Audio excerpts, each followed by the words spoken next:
Bom dia, segundo ano. Tudo bem, pessoal? Vamos lá? Hoje é literatura, hein?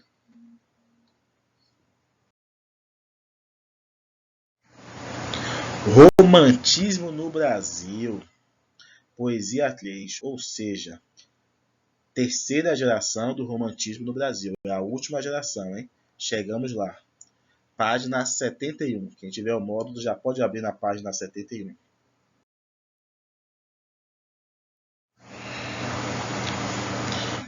Então vamos entender, né, a terceira geração, chamada de condoreira. O condoreirismo quer dizer isso, vamos entender? Essa fase do romantismo já sinaliza para uma transição. Para onde? Para o realismo. Assim como aconteceu com a terceira geração de Portugal, a terceira geração do romantismo no Brasil já está se diluindo a ideia do romantismo, já está se esgotando nas ideias do romantismo. Então começa a apresentar um surgimento de um novo momento literário que será o realismo. Então, uma característica da terceira geração do romantismo brasileiro é a transição para o realismo. Os sentimentos são intensos, mas dessa vez são voltados para questões urgentes da época. Na segunda geração, os sentimentos também são intensos. Existe o exagero, né, o excesso de emoção. Porém, são voltados para questões pessoais. O autor se preocupa muito com seus problemas internos.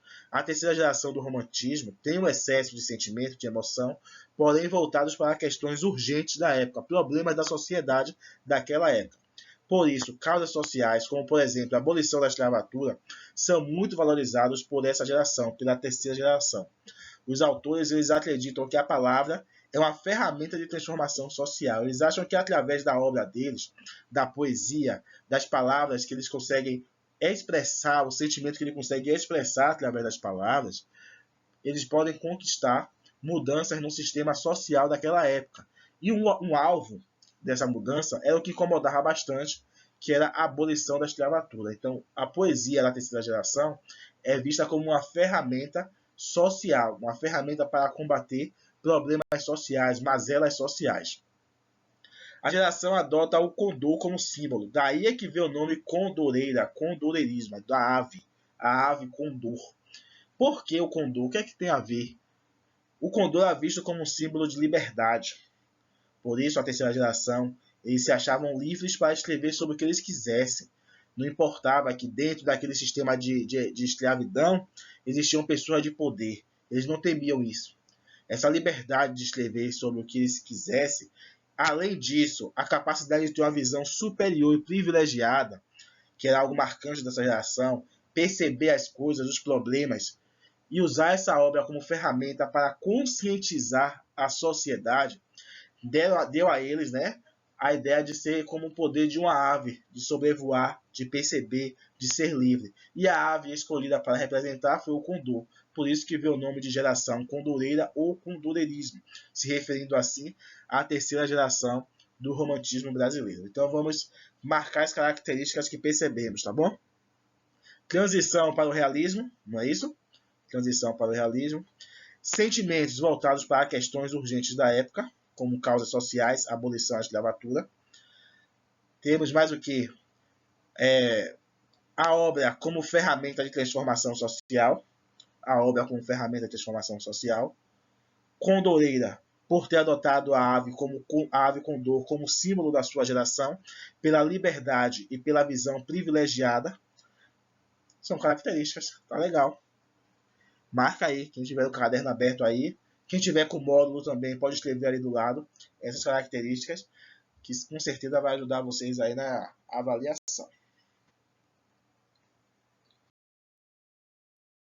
Autor de destaque, não temos autores não, temos um autor que se destaca dentre todos da terceira geração, que é o nosso Castro Alves. Castro Alves se destaca. Quais são as principais obras de Castro Alves? Espumas Flutuantes, O Navio Negreiro, obra de grande destaque, em que ele mostra como acontecia o transporte de escravos. Essa é uma obra de denúncia, uma obra de ferramenta mesmo social, de conscientizar as pessoas que tinham escravos e não imaginavam que durante aquela viagem mulheres pariam ali dentro, crianças morriam, as pessoas passavam mal, que aconteciam diversos problemas durante aquele processo. Tem mais o que? Vozes da África e Gonzaga, também chamada de Revolução de Minas. A poesia de Castro Alves pode ser dividida em lírico-amorosa e também em social. Quais são as diferenças dessas duas etapas? Na fase lírico-amorosa, Castro Alves assume uma postura mais ousada do que os ultrarromânticos. Os ultrarromânticos viam a mulher de uma forma diferente, como algo inacessível que gerava para eles um sofrimento. Para Castro Alves, as mulheres eram uma visão diferente, era um ser que ele podia se envolver e o homem era conquistador dessas mulheres. Então, algumas obras de Castro Alves apresentam essas características. Um romance em que o homem é um conquistador e a mulher se envolve. Esse romance é concretizado. Esse romance não gera sofrimento. Esse romance gera satisfação. Então, essa é a parte lírica amorosa. Mas o que nós mais queremos é a parte social da obra de Castro Alves, em que ele demonstra todas aquelas características que nós enumeramos nesse instante lá no slide anterior. Ele mostra que tem o sonho de liberdade, que é uma característica da geração, tem o engajamento social pelas questões sociais, principalmente a abolicionista relacionada à escravidão, com aquela obra O Navio Negreiro, principalmente. Também ele usa essa indignação diante da justiça da escravidão para denunciar o problema e assim conscientizar a sociedade sobre a urgência de mudanças.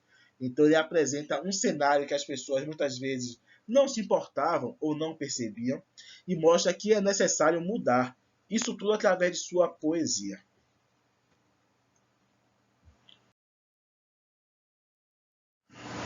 A atividade para casa, páginas 73 até 76. Então, bastante atividade aí para vocês ficarem bem ocupadinhos, tá bom, gente?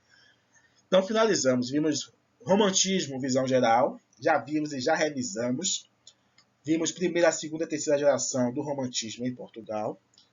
E também agora a terceira geração, primeira, segunda e terceira geração do romantismo no Brasil. Qualquer dúvida, vamos ter uma revisão ainda, eu acho que tem uma aula ainda. Vamos tirar nessas aulas, tá bom? Qualquer dúvida, falem comigo. Tchau, tchau.